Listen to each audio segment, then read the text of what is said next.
So I've never been happier. Welcome very, very much to Conversations. A dear friend of mine from 1,000 years ago and counting and so forth, that's Howard Bloom. He's here. And Howard, is so very good to see you. It's been far too long. Harold, it's a pleasure. Yeah. God, you're looking great and everything. And it's an interesting time. I don't know, we've probably been 4 or 5 months or something like that since we did the program. 6 months to a year. And we've done about so many programs over the long haul, but it's so good to see you. Right. Welcome. It's good to see you too. Now, you had a little bit of problems. I think we could talk about the human condition and so forth. You're, of course, the author of all these many books. Maybe what about your latest effort in terms of you're always got something going? Well, there are What's going on intellectually with you and so forth? There are 3 things, yes. Possibly even more. Okay, yeah. The God Problem, How a Godless Cosmos Creates, has been out for yes. Book. I love it. So that's been out for a few years, and it's still a very, very important, not just intellectual statement. It will rock your socks and hopefully entertain you, but it'll hopefully get you thinking from an entirely different point of view. Absolutely. Then, after that one came out, I put out, 2 other books. There was the Muhammad Code, How a Desert Prophet Brought You ISIS, Al-Qaeda, and Boko Haram, and that came out through Feral House.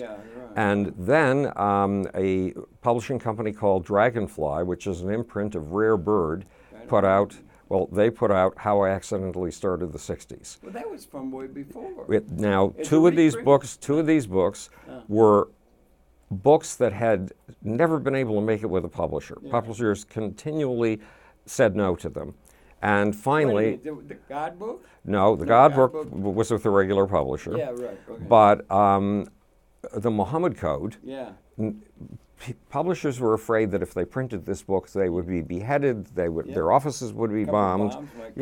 Exactly. So publishers were genuinely afraid of this book. And the weekend of the Paris massacre, when close to 150 people were killed in Paris, the publisher, the owner of Feral House, woke up, turned over, picked up the phone, and said he was so pissed off by this Paris stuff, he said, buy Bloom's book.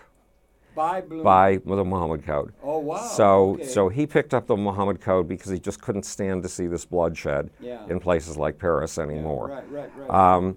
And then another publisher picked up How I Accidentally Started the 60s. Now, in the case of both of these books, I took the Muhammad Code that I had self-published a while ago, and I upgraded it. I did a lot of... Yes, I brought up a lot of new research for the book. I mean, the old research in Muhammad, which is the most important research. This is how Muhammad invented jihad, how he gave young men today the idea that you are only virtuous if you kill an infidel. When did you first pick up on that theme of thinking and so forth? Well, it's very all current now. Well, I picked it up when I was 16 years old. Oh, way back. Yeah, way back. And then when I was 18 years old, I ran across a strange thing in the library at Swarthmore College. It was a pamphlet. It was in the 1950s, and it was a pamphlet from the Arab League. In other words, it was an official pamphlet from the 7 governments of the Arab League.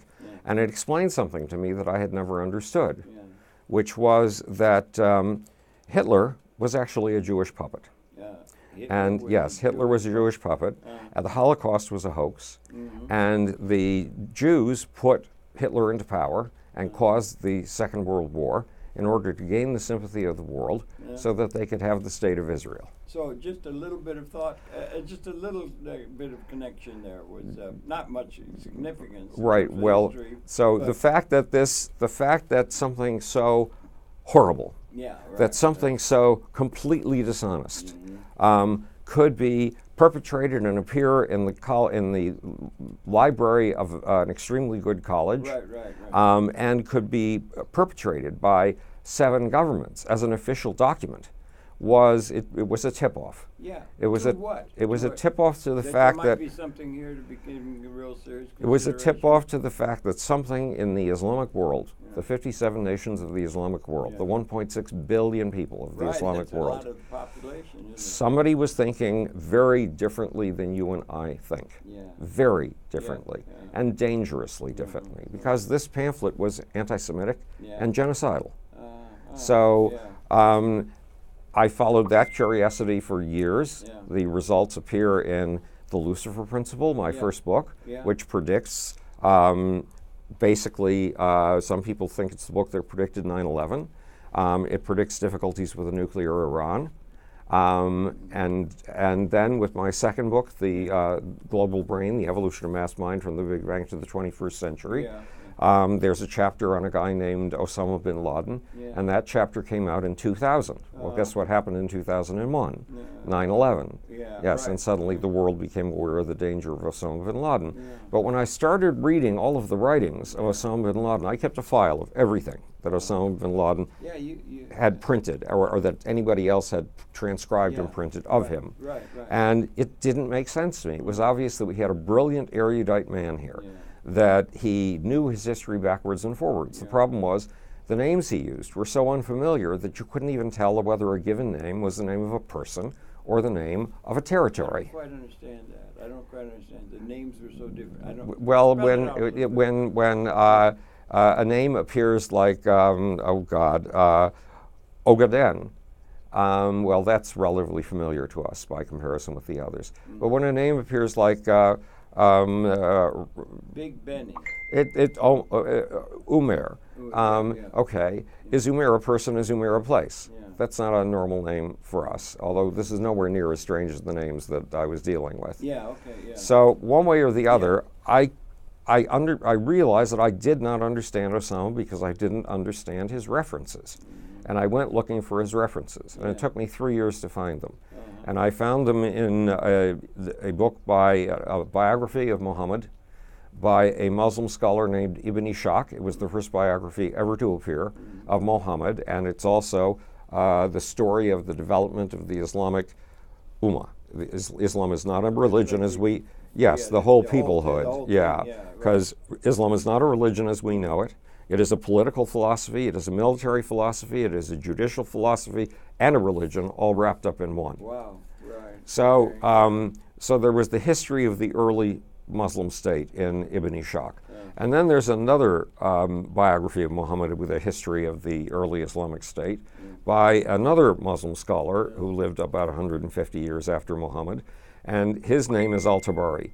And his history is 31 volumes long.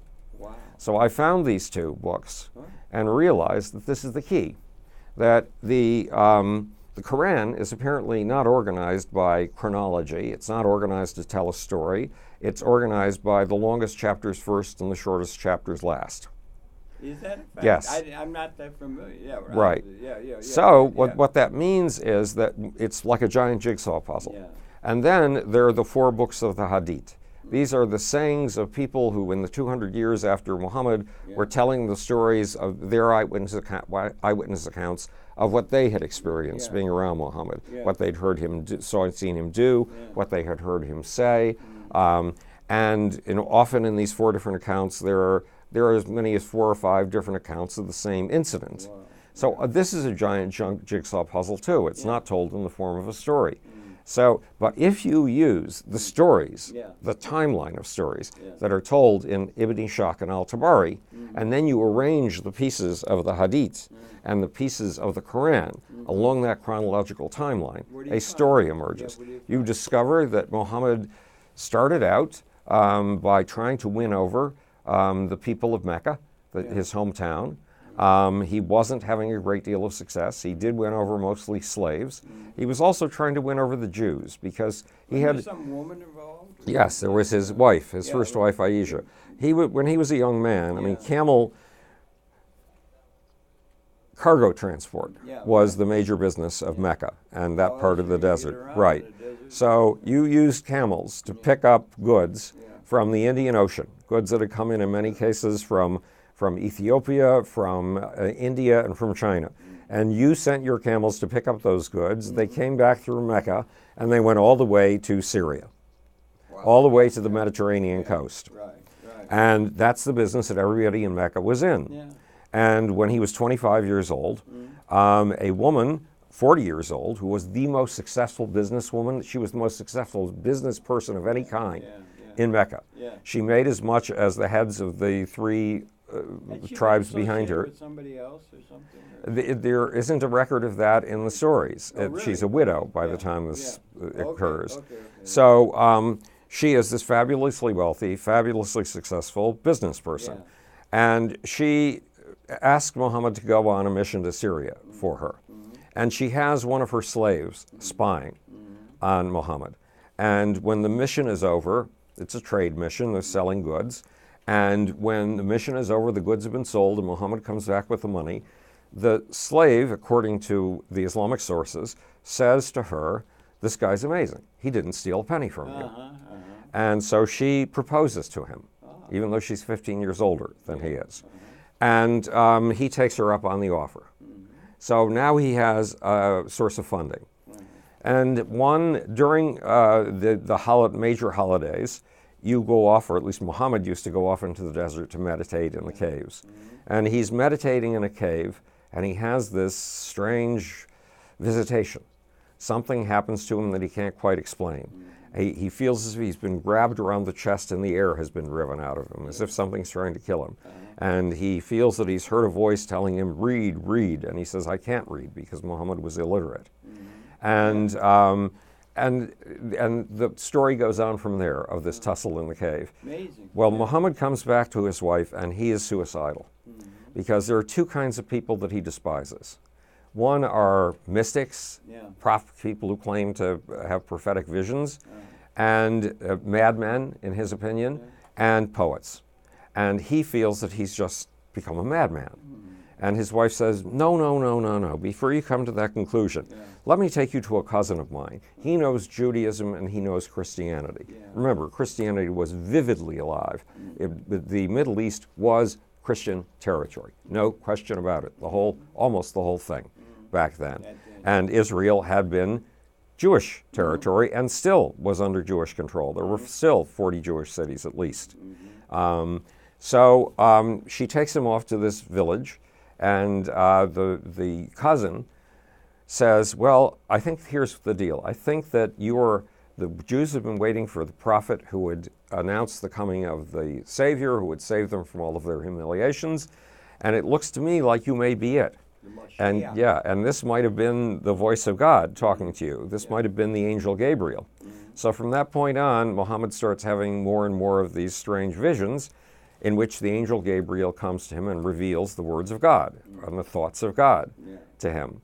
So in the world of the God problem. Right. Yes. So we're talking about the position of the two books. Right. Well, remember, the first book is called the Lucifer Principle. Lucifer is out of religion. The second book is Global Brain: The Evolution of Mass Mind. The fourth book is, you're right, the God Problem, and then there's the Muhammad Code. I'm following a religious path for a reason, because when it comes to understanding human psychology, one of the most important forms of human psychology is mass human emotion. You can follow mass mood swings, literally, by looking at one page in the newspaper every day. That page goes like this and this and this. It's the stock market. And that's a measure of mass mood swings. And mass mood swings. Interesting. Yeah, right. Well, mass mood swings are underlie the. Look at what has been doing this last week. Right. Or so. Yeah. So, not just that. Mass mood swings underlie the forces of history. It was a mass mood swing uptick that allowed Hitler to take over Germany with only 36% of the vote. A very big one. It was mass mood swing manipulation, engineering of the mass mood. But more as an art. Can you read history that way in large measure? Oh, yes. In yes. large measures, over centuries. Right. So, you'll see these ups and downs, and it works differently in different cultures. And but you find that it makes sense in terms of the history. Sort of makes sense in terms of a certain understanding. It makes sense in terms of a certain understanding of things. But when I was, you've heard this story before. But when I was 12, Tell me a story. when I was 12 years old, I realized I was an atheist. Yeah. And then, but I couldn't confess it to myself because my bar mitzvah was coming up, and I couldn't miss out on the presents. Right? Is that in Buffalo? That's in Buffalo, New York. That's in the Buffalo, book. New York. That's in the book How I Accidentally Started the '60s. Is that the one with the picture of you on the show? It's the cover? it's the crazy picture of me on the cover. That picture I is wish we had a precious. copy of There it should here. it should be in the National Museum. Yeah, that was by my friend Jason Schneider, who Yeah. was as crazy and confused as I was that You got year. the rights to that? Yes, he let me have the rights to it, so Okay, it's 1965 or so. Yeah. At any rate, so I'm 13. I've realized I'm an atheist. I can't confess that because I'll miss out on the presents and the party, which is the only party in Buffalo I will ever be invited to in my life. Yeah, right. And, they sort of can't help it because I'm the bar mitzvah kid. Yeah. At any rate, so I waited 2 months until I was finished writing thank you notes for all the presents, and then I was able to confess that I was an atheist. Nah. And my parents, and that was the end of August. You're And an atheist? yes, and in early Mabel. September, right, in early September, the Jewish high holidays come. Yeah. And it was my parents were not religious. They did not go to temple except when there was a bar mitzvah or a wedding. But the high holidays, that was really sacred to them. right. So they were absolutely insistent that I go to these services, and I absolutely refused. They somehow got me into a suit. I don't wear suits readily. And they got me into their car, and they drove all the I way. really like your attire now. You look like something really dynamic Aha. at the moment. Aha, very good. As usual, you're Yes. right on the cutting edge of fashion. Right. and other things. Hopefully I look like I'm straight out of Marvel Comics. Yeah, that's good. Yes. That's good. So they get me all the way to the street the synagogue is on in the back seat of their car, and then they try to open the door and get me out of the car, and I won't go. You got And it on I've got tape. my hands. No, this is long before we could tape no these things tape, easily. no tape. So I've got my hands on the sturdy American-made door frame of our blue four-door Fraser, I a got car it in that my doesn't mind. I exist can see it, anymore, I can right? see it, I And can my see it. parents are tugging at my socks, at my How much ankles. did you weigh at the time? Oh, probably 120 pounds, Yeah, 110 right, pounds, something right. like that. Got the image. And I had a sudden vision. Yeah. And the sudden vision was, okay, you're heroes. Galileo Yeah. took a lens that was designed for seeing a distant enemy coming over the horizon. Right. It was meant to be pointed that way. Yeah. And he made his discoveries by upside down. pointing it that way. Right. And then Anton von Leeuwenhoek, Yeah, right. another one of your heroes, Yeah. he was a draper. So he used a lens, the same high-tech device, to look at the regularity of the weave of fabrics, to see how good imported fabrics were. Yeah. And his big innovation was to turn that lens down and to look at pond water and human sperm and things like that. It's called the Renaissance. Yes, right, Yeah, exactly. yeah. So there I was with my parents practically chewing my socks off, trying to drag me up the street, and my refusing to go. For sure. Yes, and I had a sudden insight. Okay. If the gods are, every people that I've ever read about, because I had read a lot of anthropology by You then. have sure read a lot of a lot. Well, I had been reading 2 books a day since I was I 10 know. years old. Yeah. So I'd read a lot of anthropology, You and every culture that I ever read about had supernatural figures, I'll gods. I'll testify to your honor. I'll testify to me. Aha. Yeah. So I figured, okay, if you're an atheist, then there are no gods in the sky and no gods under the earth, and certainly no gods in the tent pole of your housing. Yeah. So where are the gods? Yeah. They're right here in this scene. They're in your dad and mom, who are trying with all their might to get you up to the synagogue. Bit of a stretch, wasn't it? Not really. So really. basically, Okay, yeah. so I realized Galileo's job was to turn the lens up. Yeah. Von Leeuwenhoek's job was to turn the lens down. Yeah. My job is to turn the lens inside. And that set me off on a hunt for the gods inside of us that I've been on ever since. Yeah. And in those gods, you find the forces of history. Another thing occurred to me back when I was 12 and 13 years old. Well, when did the God problem come out? Well, the God problem came out, I think, I'm losing track of time, but about 3 years ago. Losing time. Yeah, no, I'm losing track of time. No, but it was no, about that- 3 years ago. The God problem? The It's God been that problem, long? It yeah. seems like it's been there forever in my Right. memory. It's one of the major things on my show. I Right. know that, yeah. Well, so all of these things stand behind the Lucifer principle, Yeah. in which I'm trying to show you the forces of history in ways you've never seen before, using science to do it, Yeah. because that's my territory, that's my métier. And it's somewhere in Global Brain. It's somewhere in The Genius of the Beast, a radical revision of capitalism, which is really about secular salvation and material miracles, and how we explain these things in terms of mass human behavior, mass human moods, and individual feats of creativity.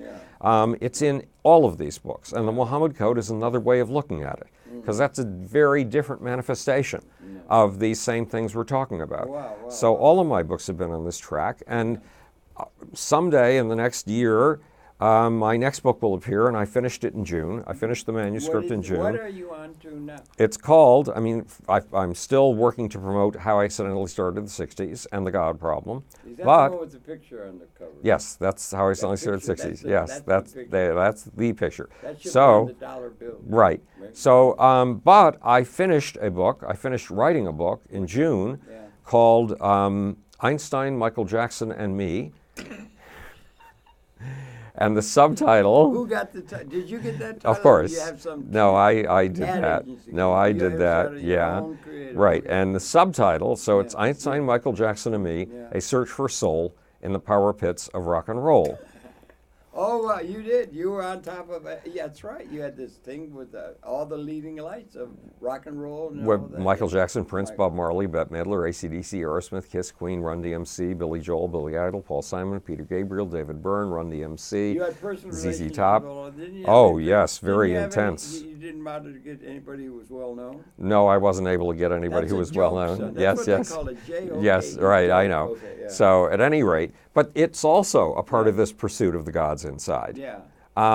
And it is a pursuit of those mass emotions that make the forces of history and those individual emotions that make for individual creativity. Because this is, in science, we don't study this stuff. This is the most important stuff going on around us, and the obligation of science is to look at everything through the lens. It is to pull everything into your purview. It is to try to find big pictures in which all the puzzle pieces fit. Is that Renaissance? Is that a right term or not? Renaissance helped. Yeah. Leonardo da Vinci. The term for that is that way of seeing history. Well, Barbara Ehrenreich. God bless her. She's yes. Great. Yes, and in her introduction, to the paperback version of the God Problem, How a Godless Cosmos Creates, and I'll try not to mangle what she's saying. She says in essence that the last 250 years of reductionist science have only been able to understand how a dragonfly flies by killing the dragonfly and pulling the dragonfly to pieces. Yeah, in parts. Which gets us nowhere toward understanding what it means to be alive. How else are you going to get to know about the dragonfly and how it flies, the dragonfly flies? You're going to, dragonfly fly? You look at the big picture instead of looking at reducing the thing to its little bitty pieces. You look at it in terms of things like that we're not supposed to talk about in science, intentionality, will. The God problem has this explanation of why will is fundamental to this cosmos at levels we fail to see. And it doesn't mean that there's a human back there behind the scenes. It doesn't mean there's a Wizard of Oz or a God. It simply means that there is this imperative to move forward. There is this deep drive to make things more complicated and flamboyant and strange. That's part of the story of this planet, at least this planet. It's a story not just of this planet, it's a story of the cosmos. Of the cosmos. Right. Okay, and if we don't understand that about the cosmos, and at the current time in science we don't understand that, if we fail to understand that, we don't understand the world in which we live. That's why we can't even answer a basic question like, what does it mean to be alive? In science, we cannot answer that question. If you go looking for the scientific definitions of life, it has to do with metabolism and moving things around. Nowhere in its basic points do any of the definitions get anywhere near life. Because there is a huge difference between, look, I had an aunt who was incredibly vigorous. Incredibly vigorous. She was a force of nature. And over the course of a year, she became much weaker. And finally, I got the call from Buffalo that I had to head up there. She had just died. So I went up, and as I was helping to carry the pine box, the casket, I realized the 110 pounds in here are not my aunt. The 110 pounds are utterly missing my aunt completely. My aunt was something that overrode the 100 trillion cells of what she was made up. And it's that it's that flame overriding the charcoal ember. It's 100 trillion cells. No, it's 100 trillion. You're confusing it with the brain. The brain has 86 billion. Yeah. And more often the figure is thrown out of as 100 billion. Yeah. But of the 100 trillion cells of you, you know that 90% don't even claim to be you. They're entire colonies, massive cities of bacterial species. Really amazing. Yeah. But nonetheless, the task is to understand what the difference is between my aunt when she was alive and just a second later when she was dead. The 100 trillion cells were still there. They were all functional when she was dead, when she had, at the moment of her death. And yet something vital and of overwhelming significance had disappeared. And we in science don't know how to touch that thing, don't know how to look into it. And my books are trying to carry you toward looking into this. Because back to Barbara Ehrenreich's introduction, she basically said the last 250 years of science have been the science of dead things. The next 250 years is going to be the science of living things, of things like will and life. And this book, meaning The God Problem, How a Godless Cosmos Creates, is the beginning of that next 250 years of science. It was a terrific accolade. Really and her background is in science. And it's a question that we all ought to be more aware of. Yeah, exactly. So if you read all of my books, you poor thing, you'll... First of all, you got a whole lifetime you can take to do it. Yeah. I don't know how the hell you write it all. Well, I try to write it so deliciously that you can't put it down. That's true. It's not only such interesting stuff in terms of the reality of the science and so forth, but it's so well written and with good humor. And riddled with stories. Because, benefit to the human society. Thank you. That is a wonderful thing to say. But if I want to get a concept across to you that I know might be difficult to catch, I can't do that unless I have a story that shows that concept at work. So that means my books are collections of stories, along with a lot of scientific research and a lot of my own work. You've also been doing some things with space people. Oh, yes. Right now... How can you take it all in? You are such an amazing wide sweep of interest. When I was... It's a Renaissance man. I try. That's an honorable But I term. think it's a very important thing to be, because we are missing the big picture view. We have all these puzzle pieces strewn out there by molecular biologists and geneticists and physicists and all kinds of people. And somebody's got to take these puzzle pieces and pull them together into the big picture. Are you a poet or what? Well, I've been spending my entire life. I've been working on this now for 65 years. That we can repair to get well, yes, E.O. Wilson, the father of sociobiology, is good at this. Do you like Fuller or not? Well, we've talked about that at length. I'm a major figure in a film that's being made about Buckminster Fuller's life. Who's doing it? His name is escaping me. Noel B. Murphy. Don't know. He's in the middle of putting it together. Right, and the unfinished film was shown at Yale a couple of years ago. Doing a film? Yes, it's a film. He's doing a film thing. Right. I'm trying to get people convinced that the store of human knowledge is going to be in multimedia. Well, it's always going to be in multimedia. It's not just film. I mean, remember all the stuff that we do with this these days. Yeah, but this is multimedia. Just yesterday, the last second of time. But this came into existence in 2007. It is now 2019, so that's about 11 years ago. There were children in 2007 in their cradle, in their crib, playing with their papa or mama's cell phone. And if you've ever seen it or ever seen a video of it, it's astonishing. Later they came to play with tablets, which was much more fun for babies. But literally babies. You can see them flicking through the real estate on that iPad with a familiarity and a swiftness and a precision that you and I will never have. Today... You're talking about an infant? Infants. 18-month-olds. Wow. Okay. And today those 18-month-olds are 12 and a half. And I don't know about you, but I run into periodically I run into these genius children. And they're genius children because they've been using Google to follow their interests, to follow their curiosities. Their own interests rather than what school marms said. But that's this long before they went to school, since they were 2 and a half. And by the time they get to first grade at the age of 5, they are bachelor level. But then can the school system beat that out of them? I don't know. Of something that I maybe met a needs to 7-year-old be last week. Yeah. There was this little kid. I mean, little, I was young, like 5 really, years really old. young. Yeah. Standing next to me Yeah. was I was busy typing on my laptop at the Yeah. chocolateria. Yeah. And he started asking, I had my headphones on, so it was hard to hear. Yeah, right. But he started asking what sounded like very erudite questions. From a 5-year-old. A little punk, tiny kid, little punk right. kid that's supposed to And be so doing I finally bubbles. took a break Yeah. and turned around and said, "What was that you were asking?" And Lay he it said, on me, kid. and he Yeah. said, "Okay, can you actually work with all those turbo notes, those sticky notes on your screen?" And we had a long conversation. This is a 7-year-old. I know. A 7-year-old. He Is has that written. encouraging or discouraging? It's very encouraging. He has written 4 books. Yeah.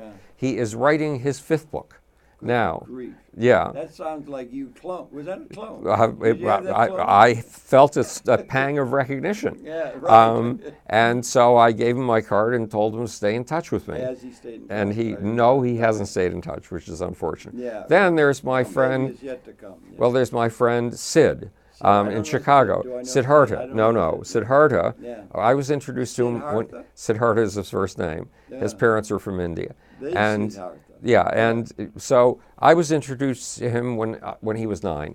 A close friend, Peter Garrettson, the former head of the Future Science and Technology branch of the Air Force. Yeah, Okay, so Peter said The space thing you were involved that's with? a space stuff, and so he said my girlfriend Nami has a cousin in Chicago, and he wants to talk to you about quantum physics. A 9-year-old. Yeah.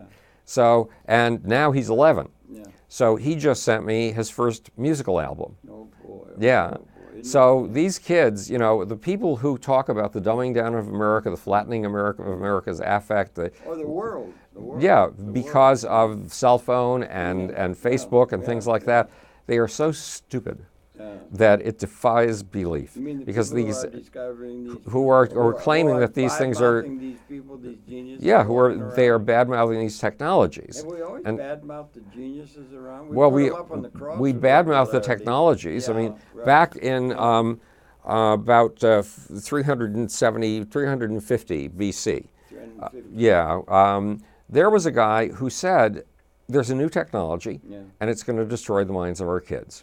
And what was he talking about? Damned if I know. Well, print, up until that point, Greece had 2 founding books, the Iliad and the Odyssey. And every student was expected to memorize both of these books from beginning to Don't a lot of end. people in Islam do that? Yes, they memorize the Quran and they don't even know what it means. Yeah, but right. but Yeah. so this critic of new technologies said there's a new technology out there, the kids are clamoring for it, Yeah. and it's going to destroy their minds because is we it? all know What what is we it? all know. What could it be? But we all know the Greek mind Yeah. has its rigor Yeah. because of being forced to memorize these 2 books, and that's going to disappear. The new technology was called writing, Yeah. and it meant that instead of only absorbing 2 books in your lifetime, Yeah, yeah. you could absorb 20 Yeah. And or pass it on, 200. and pass it on, Yeah, pass it on. exactly. Yeah, right. And the man who was a skeptic, a man who was a deep critic Yeah. of this new technology, especially because of what it would do to kids and how kids would take to it, his name was Plato. Really? Yes. Okay. You remember Plato. Yeah, I do remember. All I philosophy. hadn't remembered this interface. Yes. Okay. And then in around 1580, 1570, the town fathers of London were extremely concerned because there was a new medium that kids were getting into, like absolutely crazy. It's not some printing press or something. No, they thought that it was going to destroy the morals What was it? and What the was minds. it? What was it? We'll get to it. It was going to destroy the morals and the minds Will it of the sell? kids Will it of its sell? time. But it was selling, and it disturbed them because Yeah, it was yeah. selling to kids, Right, and obviously destroying those kids. What was that? And so they passed a law against it. What? Now, fortunately, the Queen was a fan of this new medium, and she overrode the outlawing of this medium. It was theater, and its leading No proponent kidding. was Shakespeare. Now, when you want to turn a my God, really? muddling student Yeah, into a super right. student, Yeah. Mm-hmm. you give him Shakespeare to read. To the very plays that And the town fathers. And the theatrical reality of the thing. Well, these days we give Shakespeare to read more than we take kids to see Shakespearean plays. Right, right. Nonetheless, the fact is that what the town fathers, in all of their wisdom, regarded as I didn't mean to read. I meant now theater. right. Well, we still bunch of Shakespeare is still playing Yeah, in our theaters. Yeah, but Shakespeare. Yeah, but the theater. Yeah, okay. Yeah. And it's considered the very opposite of what the town Abstraction, fathers. yeah, The point is that there will always be those who bellyache about a new technology, especially if it takes off with kids. Yeah. And look at them with a great deal of skepticism because they are probably idiots. Well, I wonder, how are you doing in terms of this thing? I've asked you a number of times, or I ask it myself all the time and everything. Are we optimistic, pessimistic for the human process? It's very hard to be optimistic in America right now because we have a malevolent dunderhead, a total idiot for president, and it's making us make bad moves and lose the faith of the rest of humankind. He's going to address us about the wall tomorrow. Tonight. He's addressing us tonight. And there's a good chance that he's going to be declaring a state of emergency. Yeah, he can try. Yeah, and trying to make himself dictator, which is what he'd really like to be, like his friends, Vladimir Putin and Recep Tayyip Erdogan in Turkey. Can we put it into a humorous thing, almost? Well, Saturday Night Live could do Saturday Night Live, tens of thousands of episodes on this. But unfortunately, America's for real, and America does have, I think, the best set of values of any nation on the continent. I kind of like it. It involves pluralism, tolerance, and freedom of speech. Right. Those are basic core American values. Of course, Trump doesn't have pluralism or tolerance. And as for freedom of speech, he certainly has qualities of using the system to advantage and so forth. And yes, he certainly does. There are progressions along that line. Well, look, until what happens tonight, my prediction was that the new this very evening. Yes, that's right. In other words, it's going to happen. Yes, it's going to happen in about 2 hours. Okay, yeah. So my prediction was that the new Democratic Congress, which was just sworn in a few days ago, will avoid impeachment until the word comes out from the Mueller probe. Why? Because what's going to come out is this, that in the early 2000s, Donald Trump was in terrible financial trouble. He had a total of 6 bankruptcies. He wasn't paying his loans. 6 in 1 year? Yes. No, 6 in about 12 years. 12 years, okay. But 6 is a lot for one person to accumulate. Sure is. No American bank would lend to him anymore because it was known throughout the banking community that he wouldn't pay back his loans. So all of a sudden, 2 banks stepped in 2008 to save him. I don't know this history. Lay it out. One was Deutsche Bank, the German bank. But the German bank has been convicted in the last 2 years of laundering $10 billion. That's like what they would call real money. Yes, for Vladimir Putin. Yeah. And the other bank, whose initials I can't remember, it's something like VPRO, is a bank in Russia directly under Putin's control. And Deutsche Bank, when no one else would lend to Donald Trump and when everybody at Deutsche Bank knew that he would never pay back his loans, was loaning money in large amounts to Donald Trump. What does that tell us about anything? What does it tell us? The Putin Bank was also running around catching projects Trump had started that were falling, that were failing. A lot of bankruptcy. Right. So basically this means Donald Trump has been on the Russian payroll since 2008. 2008. He has wanted to be on the Russian payroll since at least 2005 when he did his Miss Universe contest there. He behaves. People ask frequently, why does Donald Trump, does Vladimir Putin have something over Donald Trump? He doesn't need something over Donald Trump. Donald Trump is a big grown-up 6-year-old, and he's. I love 6-year-olds. I do too, but there's not. A quality there. Yeah, gotta love, but there are bullies. He's so blasé. There are bullies between the age of 6 and the age of 15. Is that right? And yes, is that fact? kids. Yes, you're I was experiencing. You want factual information of your understanding, you take up and ask Bloom. Right. Well, And bullies form little cliques of bullies. Yeah. And Donald Trump saw these two Gangs. existing bullies who he thinks are the top of the heap. They are the kings of the playground, the global playground. And those are Vladimir Putin and Xi Jinping. And when he started in politics, nobody took him seriously. And he was very aware of that, very, very aware of it. So his major goal in life, for sheerly emotional reasons, was to be accepted by the big boys, to be accepted by the established bullies, as a secondary bully. He seems terribly at ease with himself, doing what seems to be very, very irrational or outlandishly grandiose things. Well, he thinks that by being mean and cruel, he believes it. Yeah, he thinks that. Well, he believes that he is the world's stable genius. Yeah, right.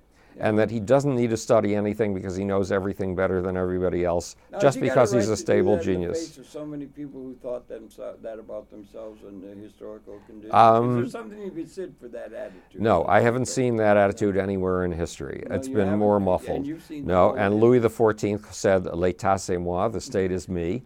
I am the state. Yeah, right. And that's how Donald Trump feels. So yes, there are some predecessors for some of the aspects of what Donald Trump does, but never have we seen a man be so verbal about his stupidity. Never he seems very self-confident. Oh, he's very self-confident, but every word he says is a lie. And if you fact check it, it turns out to be false and phony. So the truth has suffered a great deal. Now look at this. Donald Trump is motivated by a powerful emotional impulse. That is to cozy up or kiss up. Like the advertising industry? Well, it's to kiss. He needs to kiss up to Putin, and he needs to kiss up to Xi Jinping. Well, and what are we talking about in this discussion? We're talking about how the most important passions in us make us part of the forces of history. That the forces of history are mass mood strings, mass emotion. And here is a man who is a victim of his own emotions when it comes to Putin in particular.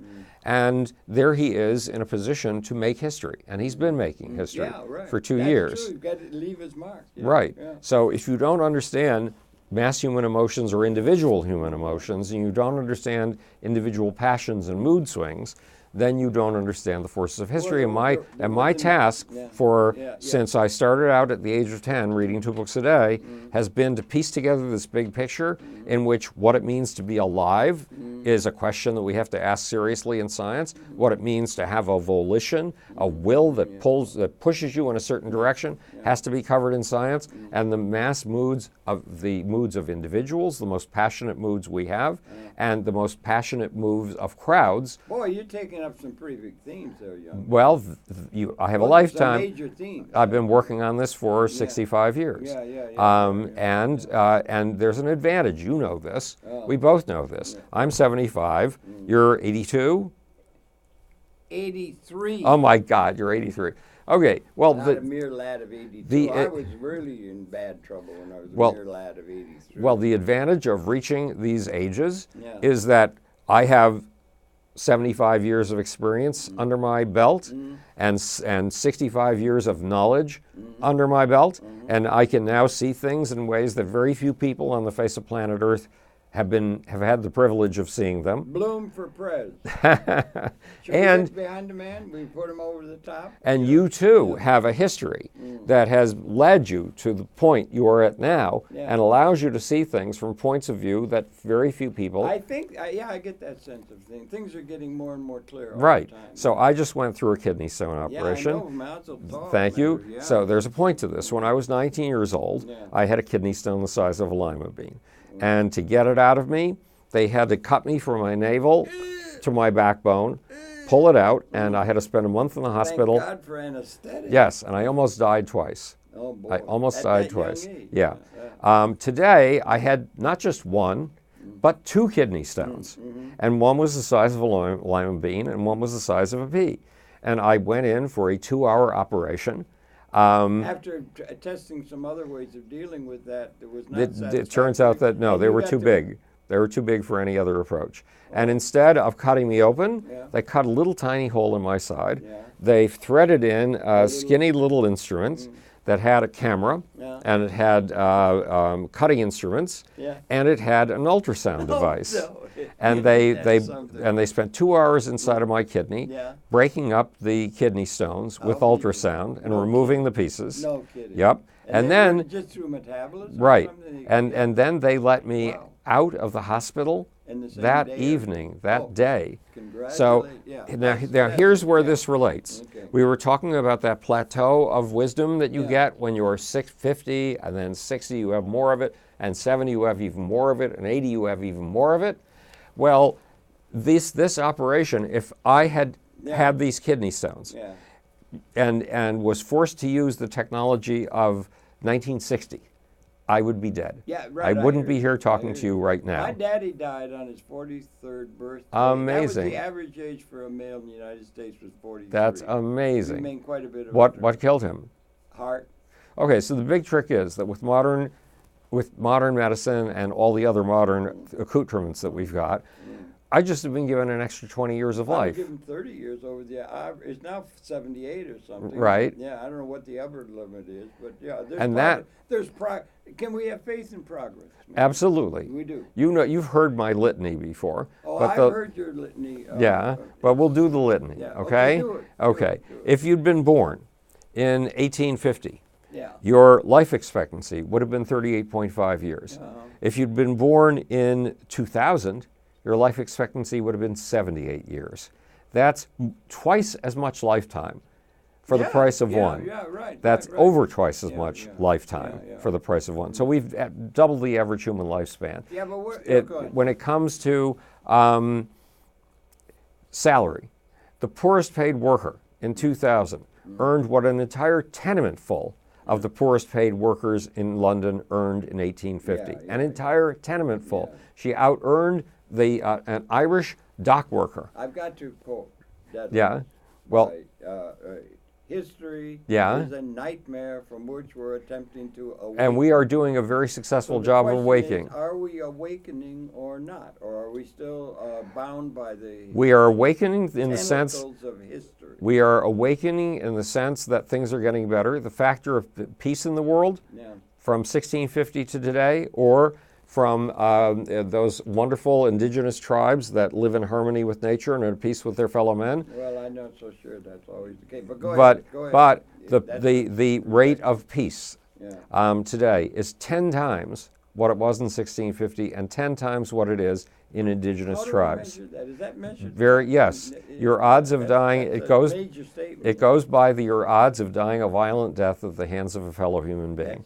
And that was a very frequent occurrence. It's statistics. It's in my book, The Lucifer Principle, and you'll also see it in The Better Angels of Our Nature by Steven Pinker. For the prospect, extremely. Absolutely. You're not at all concerned about the possibility of a wrong turn. Well, like you, I'm concerned about nuclear war. I certainly want to avoid it. Not nuclear war, just the weapons of mass. Well, and World War III. Are we at a point where we have massive extinction for the species, a real possibility now? I hope the existence of the weapon system that we've encouraged. Right. We've had nuclear weapons since the 1940s. No, but they grow. Yeah, and they've increased. Right, they've increased in number, and we've avoided nuclear war. But we've avoided it because of a system that, at the end of World War II, the United States and Russia put together. Russia put together its Soviet empire. At the time of the thing with Cuba. Did you get under your desk? I was too busy writing a script for a skit on the Nixon-Kennedy debate, and we were on our way up to Boston, and my best friend and I performed it. Trying to round it out, I mean, the weapons I've seen modeling, I guess you have to model it and everything, that the weapons do finally exist. They certainly didn't exist in the 19th century. Well, and there are new weapons. We were protected in our impotency. Right. Impotency can be a source of protection of ignorance or something. Well, Donald Trump has weakened the Western alliance. He's weakened NATO tremendously. This is you think in the ultimate thing he has? You think, Absolutely. Well, he's brought it in. Well, okay, but here's the deal. So Xi Jinping, he served a role. But Xi Jinping of China, an important role. Xi Jinping last week basically threatened World War III. He said Taiwan is ours. It's Chinese. Of course, the Chinese have been saying this for a long time. This question we seem to avoid, or right. want to avoid, are they species lethal? Are we able to stop the evolution that has been the human experience now for the first time in yes, the weapons are completely capable of. 10,000 generations yes, is the defining one. The weapons are capable of doing that. Yes, that's science can show. Is there anything on the adverse side that we may be able to have a universally just and appropriate world for improving and extending the benefit of the whole entire Homo sapiens species? Being able to live in a material world of abundance, or even haves. Well, that's where the litany comes in. Okay. Since 1850, do we have that equally yes. important positive capability that we're let go a wasting? We're not letting it go to waste. It's operating whether we're aware of it or not. And the unfortunate thing is we are not aware of it. But again, we double the human lifespan. We've made the average. The poorest paid worker. I think we have to resort to actuarial thinking. You know, when I put this litany together, let's let the tridents loose. And right. And see what happens. You can't do that. Right. Same with. Well, how about a liberated society rather than one that's been like serfs for the an awful lot of what throughout all of human history. An awful lot of what I'm trying to recite has happened since nuclear weapons first came into existence. Right. It's not your normal time, is what I'm trying to say. Right. It's not a normal time at all. How come we were born into a time so uniquely in all the history of mankind to have been born into? Because every time is precarious. Never like it has been now. That first paragraph from Tale of Two Cities. It was the best of times. It was the worst of times. It was the time of hope. It was the time of destruction.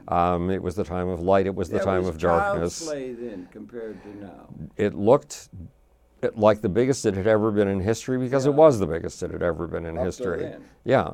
And right now, what we're going through and the conversation we're having will look like child's play to people 20 years from now. How do you feel being in a line where you can throw the coin in the air or something? You can either destroy the whole species, which apparently is there if there's a miscalculation that gets out of hand and so on, right. or we can liberate the entire population. Right. You have a choice, sir. Well, would you rather have a liberation of a liberated a whole society working like 100 trillion cells in a human organism, everyone hitting high C in a liberated moment of qualitative synergistic resonancy to accommodate us to transcending the human experience, or the end of everything? Talking about liberating, there are two different approaches to the uses of modern technology. One is in China, where facial recognition technology is being used all over the place. The government is rating you on how well you support the party line. When you go into a public urinal, there is a camera, and the camera. What do you mean in a public urinal? Yes, they have public. Yes, they have cameras in the public urinals, sure I like and the camera. The camera has facial recognition technology, and it will only give you toilet paper after it has recognized your face and checked you out to make sure that you are being a good citizen. Now, how do I measure that against the birth of the liberated new order or the destruction of the whole because thing? How do I get it down in North America, these tiny cameras that can be used everywhere are being used in a totally different way. They're being used to empower individuals to talk to their girlfriends. This is something by which we can get a factor on whether we're going to blow it all up or whether we're going to have a major. I have a girlfriend. I have a girlfriend in South Africa. I have two girlfriends right now. Yeah, really. Which is, believe me, it's very new. I never anticipated having two girlfriends in my life, and it was an accident.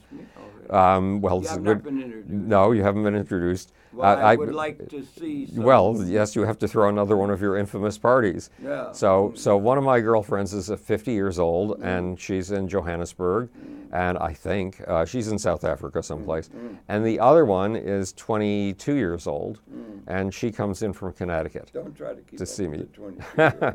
No, the 22-year-old is immersed in my culture. Oh. But back to your liberating. I can have conversations with my girlfriend in South Africa for free on Skype. And if I wanted to, Skype's amazing, right, and if I wanted to, I could turn on the video camera and we could see each other while we're talking to each other. Do you? No, we don't turn on the video camera because I've explained to her that the way you look is an accident. It isn't something you chose. It doesn't necessarily accurately reflect who you think you are. I can't help it. Right. the gorgeousness of you, right? So, people who weigh 350 pounds didn't choose to weigh 350 pounds. Yeah, women who have faces like those of a smushed bulldog didn't choose to have a face like that. And love is a matter of two souls interrelating. It's not just two bodies. And so I would rather deal without visuals with my girlfriend in South Africa, so we're not distracted. What do you do? Well, we have Skype? You do use yeah, Skype? we use Skype. We have long conversations, and Do there's you turn the camera on, or you just no. I don't turn the camera on. I just use the Maybe audio. There's a metaphor in there. Yeah. We can talk about all these things, but we won't turn the camera Right. on. It's a Well, metaphor and- for the and- human condition. But she sends me some pictures. I think we want to turn on the cameras. Yeah. I think we want to get the Store of Human Knowledge and multimedia presentation. Right. They got to translate all the languages immediately. So what's coming audio out of the media? Right. It's going to be all the 7,000 That's in process. languages. That's in process right now. Yeah. That's part of the whole Why aren't they artificial doing that? intelligence They should do thing. it. They So are we could- doing it. We could have the Store of Human Knowledge available to everybody. Right. And in a remember, quick way. at Google Translate No. will translate any page, Russian, Portuguese. We're going to get over the alphabet. We're gonna get over the Well, the 1, alphabet's 2, 3. I would never want to get over the You wouldn't alphabet. want It's to? a Yeah, I think so. devilishly effective little tool. And as a writer, it's the realm in which I live. Oh, right. So- Yeah, but you're also a filmmaker. Yeah, but, well, yes, there's a Well, one thing 70-minute you film. are is you're not I somebody forgot who to can tell you. outtalk the time. You W- cannot well, talk, okay. You cannot There's a outtalk. there- You got about 30 seconds Right. left There's to a- round it down. there's a to 70-minute one quick line. Yeah, there's a okay? 70-minute film being made about my life by a 3-time Emmy-winning director, Who's Charlie that? Hoxie, Yeah. and it's called Surf the Have Catastrophe. they still got and- cameras shooting? and everything? Yes, and it should be coming out in its first festival appearances in the Can I spring. still get in on the rights? And Um, everything? Or can I get in on the stock offering? We'll get you to make the soundtrack. Oh, yeah. So, at any rate, but basically the bottom line is this. Yeah. Don't let people cage you in one tiny discipline. If you have the impulse to go big screen, then understand as many disciplines as you possibly can and use them Be as comprehensive. pixels. Yeah, be Yes, use them as comprehensive. pixels Yeah. in a landscape, And a you big can't picture. do better than being in the right track in terms of understanding things comprehensively with a sense of minimal responsibility to all the elements that cohere the universe. You can't do better than getting to our guest Howard Bloom. As usual, another great presentation. We thank you very much. Thanks, I'm glad Harold. you got through the kidney thing. Yeah. And you're getting better. You're getting stronger. Yes, I am getting stronger. He's getting stronger every day. So there's going to be more Bloom than you can handle unless you get yourself into thinking right. Thanks, Howard. So Well, good. thank you, We're Harold. out of time for another sterling program with Howard Bloom. It's so good to see you. It's It really wonderful to is. see you, We too. only just touched the surface. Right, We've exactly. got to keep meeting like this. Well, we will. we We gotta will. keep meeting. When the next book comes out, Okay. we'll do it again. Can't wait that long. Okay. Thanks for viewing. We'll be coming back again, next time. So thanks a lot for viewing. That's it. Howard, so good to see you and glad you came through that operation and for the program. Thanks very much. Thanks. Indeed. Good night. We'll see you next week. Give another Oh. minute. No, Okay, we got a keep little rolling time for left. another Well, minute? we got another, how much, a minute? Yes, I can use So that. if you want We got a something, minute. Say yes, if something. you want something, I want to shut up. if you want Say something, something big. You if got you want 1 something minute. rollicking, Use it. if Use you want it. something rollicking and entertaining that explains to you how the hippie movement got its start in the late '60s, You got another minute. and shows a social movement and the Yeah. forces of history from the inside, but We're with gonna take it humor, down, everybody. it's how Take it I down. accidentally started the '60s. And that picture, the picture's on the Yes, cover? the picture's That on the picture- cover. Is that picture copyrighted? Is I- that picture of you? I think That- so. And you were in touch with everybody in the popular culture. Well, scene. that Is was true? later. That Yeah. was later. No. Much later. But you're a treasure, my friend. You're a treasure, I think. Don't you, audience? We should have a rating of the thing, but the audience, and everything.